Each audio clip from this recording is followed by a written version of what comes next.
French President Emmanuel Macron has made it clear recently that he is seriously considering deploying French troops and other assets to aid Ukraine in its existential struggle against Russia. What would happen if France suddenly joined the war in Ukraine? How would the Russians react? And what would be the ultimate outcome? Today we explore this scenario in depth and give a shocking but alternative view of future events. Welcome. This is the Science of War. A Ukrainian forward operating base near the northern border with Russia is on the hit list of targets for one of the true game changers in this war. Enter the glide bomb, a cheap Soviet-era Fab 1500 dumb bomb, modified with the UMPK Unified Gliding and Correction Module, which is a simplified guidance kit first developed by the Russian Basalt Design Bureau, which essentially converts unguided Soviet bombs into precision-guided munitions. Deployed from Sukhoi 34 fighter bombers from far behind Russian lines, there is no way to stop these bombs once they are deployed.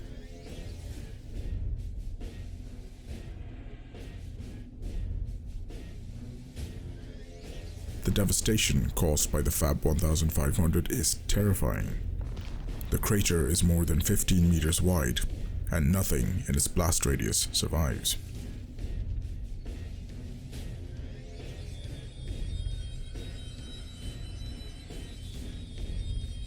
The recent fighting on the Kharkiv Front has been seen as a diversion to pull Ukrainian forces away from the Donetsk front in the east.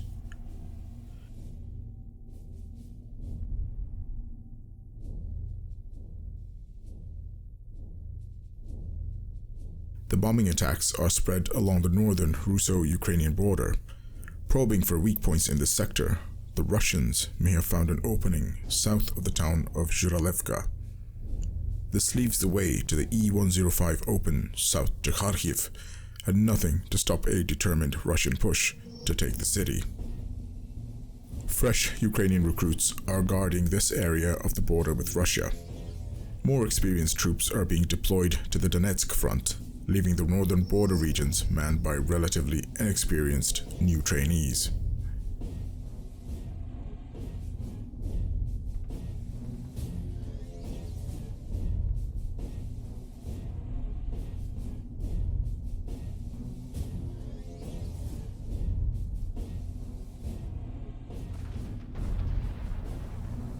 The anticipated Russian offensive is spearheaded by Wagner fighters recently transferred from Africa and Syria.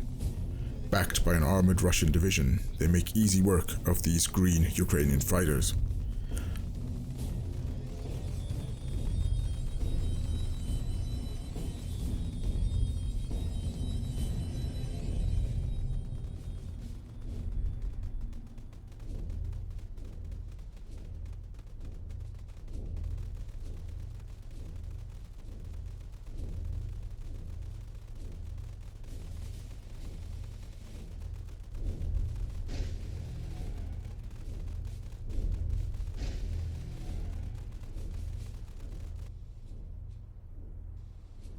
Behind them stretches the invasion column for miles. These are the battalion maneuver groups held back to exploit a breach in the lines. They form the operational maneuver groups of former Soviet armored warfare doctrine.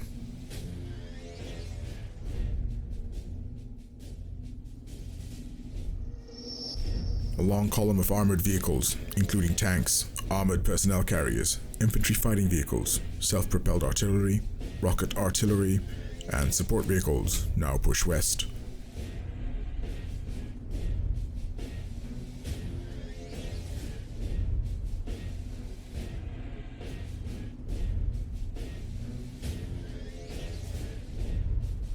Supported by helicopters and close air support aircraft, the column winds its way along a narrow road.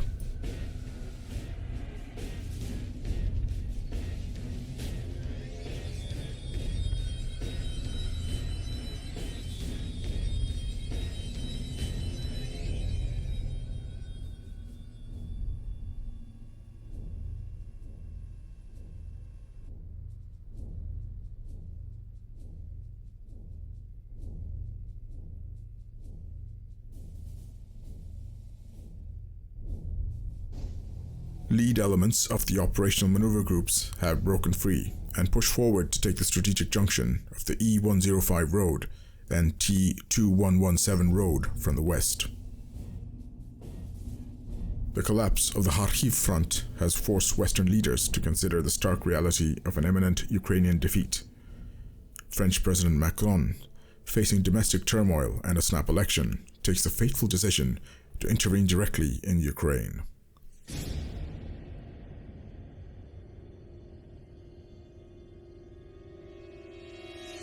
The French aircraft carrier Charles de Gaulle is deployed to the Baltic to prepare for a strike on Russian formations in Ukraine.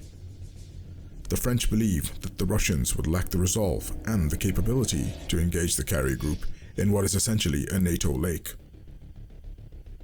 NATO High Command, however, will not support this unilateral action by France and will not trigger Article 5 if French assets are attacked.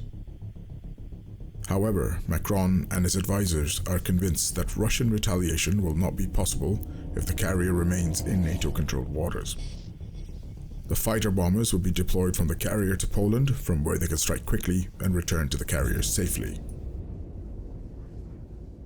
French Dassault Rafale fighters are loaded with the Scalp EG, also known as Storm Shadow, cruise missiles. French carrier operations have commenced off the Polish coast. The fighter groups take off to begin their long journey to Ukraine. They will refuel in Poland and then take a low-altitude approach vector to get within firing range of the Storm Shadow missiles. Missile guidance data will be provided by CIA monitoring stations in Ukraine. The attacking force is organized into two principal waves, fielding 30 Rafale fighters each, carrying 4 Storm Shadow missiles. The flight across northern Ukraine is extremely risky. The Russians detect these fighters as foreign aircraft, but have not been authorized to activate anti-aircraft systems against them. They are not sure of the intentions of the French aircraft. Moscow scrambles into high alert, but is still unaware of the French plans. Moscow does not believe that any European nation would be capable of such an escalation. This gives enough valuable time for the attack waves to unleash their missiles.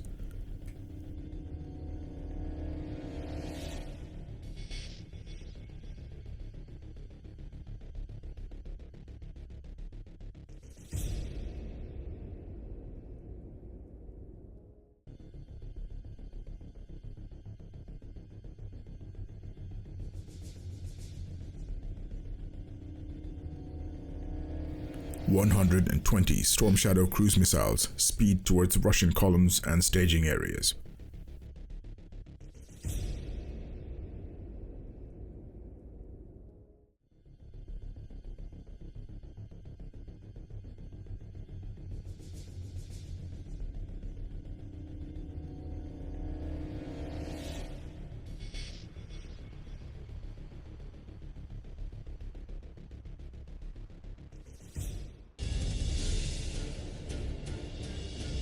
Once all the missiles are free, the French fighter bombers peel away and race back towards Poland. The Storm Shadow missiles push inexorably towards their targets.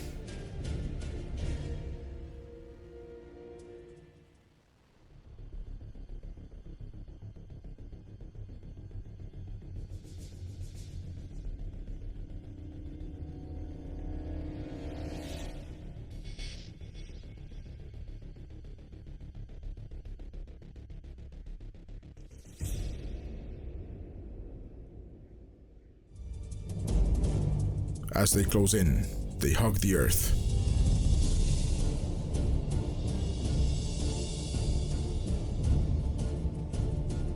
Lead elements of the Russian column approaching Kharkiv are taken out, creating a traffic jam for miles.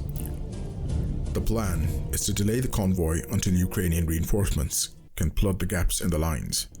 Most crucially, Storm Shadow missiles also hit staging areas in Russia itself.